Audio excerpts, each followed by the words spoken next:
Helicopter থেকে land করলাম আর এখন এই গাছে আটকা পড়েছি। তো প্রথমত আমাদের নামতে হবে, তারপরে আমরা বলবো যে কোথায় আছি।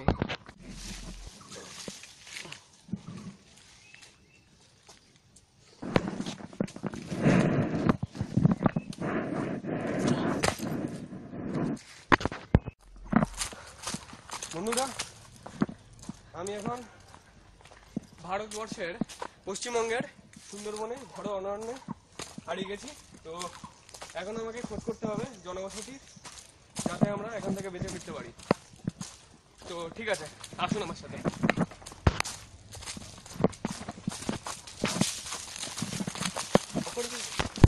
দেখুন, আপনারা আজ করবেন না, ঠিক ওইদিকে এখন বাঘেদের বাসস্থান, রয়্যাল বেঙ্গল টাইগার, পৃথিবীর সব থেকে বড় বাঘ, এবং এগুলি প্রচণ্ড হিংস্র হয় এবং এদের প্রধান খাদ্য হচ্ছে হরিণ। ঠিক ওই দিকে আছে। আর এখন আপনারা এই কাছে যে জলাশয়টা দেখছেন, এখানে এসে বাঘরা জল খেতে আসে। তো আমাদের ওই দিকে যাওয়া ঠিক হবে না, আমরা এখন এই দিকে যাব। আর প্রথমত আমাদের দিক নির্ণয় করতে হবে। ঠিক আছে,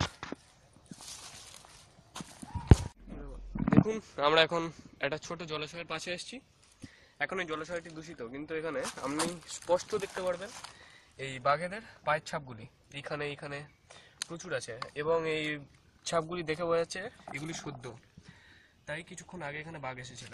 তাহলে কিন্তু জলটা থেকে মনে হচ্ছে এটি না ফুটিয়ে খাওয়া যাবে না, তাও আমরা আগে থেকে সংগ্রহ করে থাকি। পরে যদি আগুনের উৎস পাই তখন আমরা এটা ফুটিয়ে খেতে পারবো। ঠিক আছে, যথেষ্ট, চলুন আসুন। দেখুন, আমি একটা উঁচু গাছ দেখতে পেয়েছি, সেখানেই আমরা যাবো। আসুন তাড়াতাড়ি।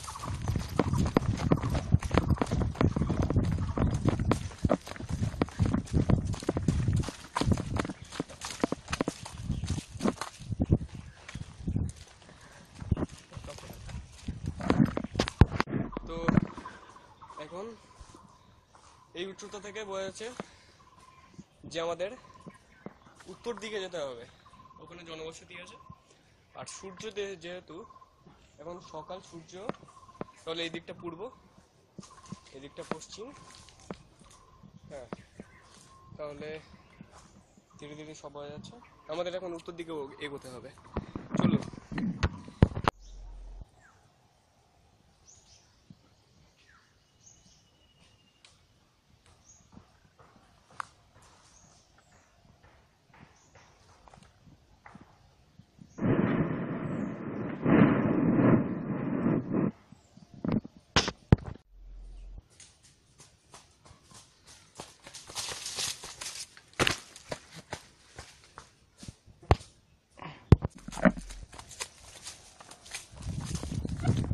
এখন আমাদের ক্যালোরি শেষ হয়ে যাচ্ছে, তাই আমাদের এখন খাদ্য প্রয়োজন, যাতে আমি এই পথটা চলার মতো এনার্জি পাই। তাহলে আসুন, আমরা এখন জঙ্গলের মধ্যে আছি। এখানে ফলমূল, কীট পতঙ্গ জাতীয় অনেক কিছু পাওয়া যায়। এখানে বেজি, সোরেল জাতীয় অনেক প্রাণী পাওয়া যায়, যেটাকে আমরা খেতে পারি, এবং তাতে প্রচুর পরিমাণে প্রোটিন আছে। দেখুন দেখুন, এখানে একটা ফল পেয়েছি আমি, একে চালতা বলে। এখানকার আদিবাসীরা এটাকে খায় এবং এটা আচার বানিয়েও খাওয়া যায়। আর এখন তো এই সময় আমি আচার বানিয়ে খেতে পারবো না, তাই এটাকে কাঁচা খেতে হবে। এখন দেখি কি করে এটা খাওয়া যায়। আপনি খেতে পারেন, কিন্তু এখন আমি এটাকে ছাড়িয়ে কাঁচা খাবো। এটাকে ছাড়ানো খুব শক্ত, এনার্জি পেতে পেতে আমাদের এনার্জি শেষ হয়ে যাবে। এরকম প্রচুর খোল থাকে যেগুলি ছাড়িয়ে ভেতরের জিনিসটা পেতে পারে। তার জন্য আমাদের ধারালো কিছু চাই, কিন্তু জোগাড় এখন আমরা করতে পারবো না, এটা দিয়েই কাজ চালাবো। এখানে আমরা ম্যাগেটও পেয়েছি, দেখুন এই ম্যাগেট দেখতে পাচ্ছেন, এটাকে আমরা এখন খেতে চলেছি।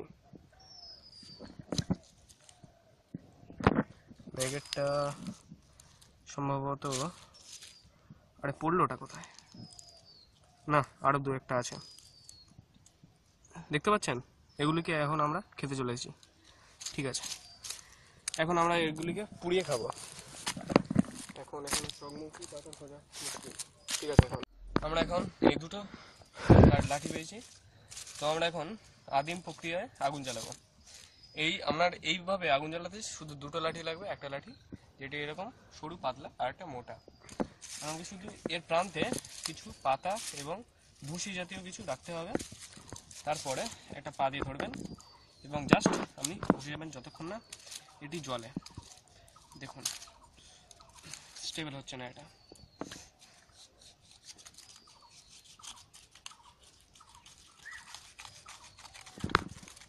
অনেকক্ষণের প্রক্রিয়া, অনেক কষ্ট করে আমরা এখন আগুন ধরাতে পারছি। এটাকে নিতে দিলে চলবে না।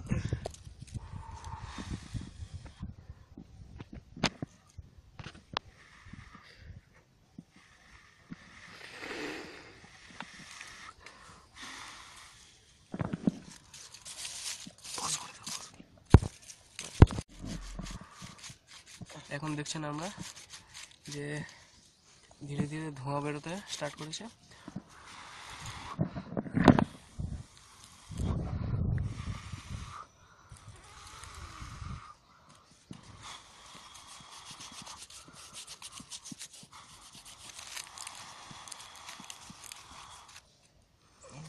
এবার আগুনটাকে আমরা জ্বলতে দেবো।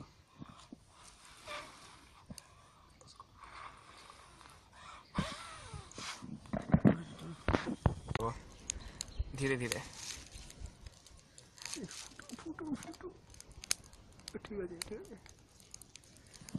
এখন ম্যাগটটা পুরা, হ্যাঁ ম্যাগেটটা এখানেই ছিল, এখান থেকে ম্যাগেটটা নিই।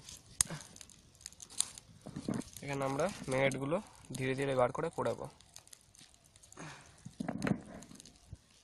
এখানে এখন আমরা পুড়তে দেবো ম্যাগেটগুলো ততক্ষণের জন্য। একসাথে সব রোস্ট হয়ে যাবে, তারপরে খাবার খেয়ে নেবো।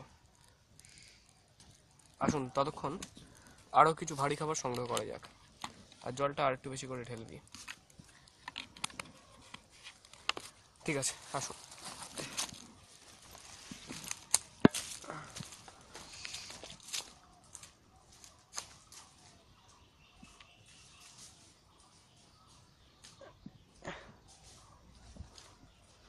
তো এখন এই ঘন অরণ্যের মাঝে রাত হয়ে এসছে।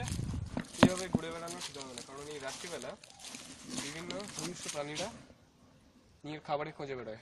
তা আমরাও শিকার হয়ে যেতে পারি সেই সব প্রাণীদের। তাহলে আমাদের একটা বাসস্থান নির্মাণ করে সেখানে এই রাতটা যা হোক করে কাটাতে হবে। আর কাল সকালে তারপরে আমরা বেরোবো জনবসতির খোঁজে। তখন আমরা এই পাতাটা নিয়ে একটা উঁচু জায়গায় বাসস্থান নির্মাণ করবো।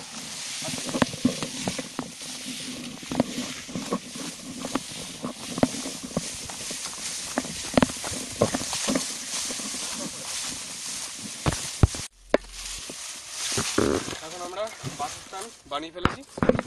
বাসস্থান অনেক উপরে বানাতে হবে, কারণ এই রাত্রিবেলা সুন্দরী প্রাণীরা আমাদের আহত করতে পারে। ঠিক আছে, এখন তাহলে ঘুমিয়ে পড়া যাক। কালকে সকালে আমরা বাসস্থানে খুঁজে বেরোবো। জায়গাটা অতটাও খারাপ নয়, তবে সেই হোটেলের মতো নয় যেগুলো আপনি ভাবছেন, তবে ঘুমানোর পক্ষে যথেষ্ট ভালো।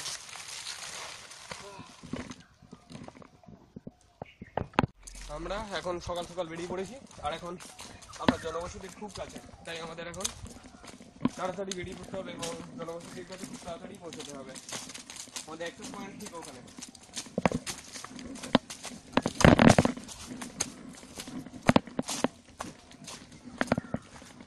এখানে এই বাস বাগানে 25 থেকে সামনে বাঁচতে হবে।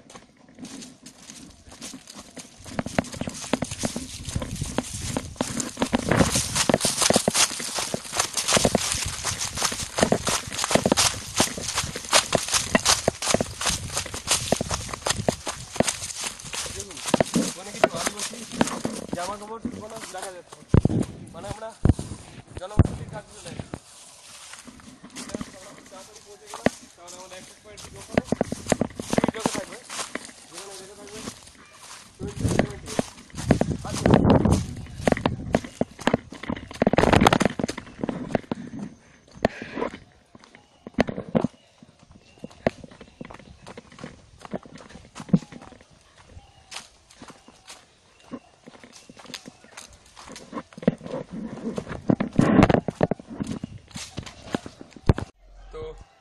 বন্ধুরা এখন আমরা জনবসতিতে পৌঁছে গেছি, তাহলে আপনাদের সাথে আবার দেখা হবে পরের এপিসোডে। এখন বাই বাই। চলে যা।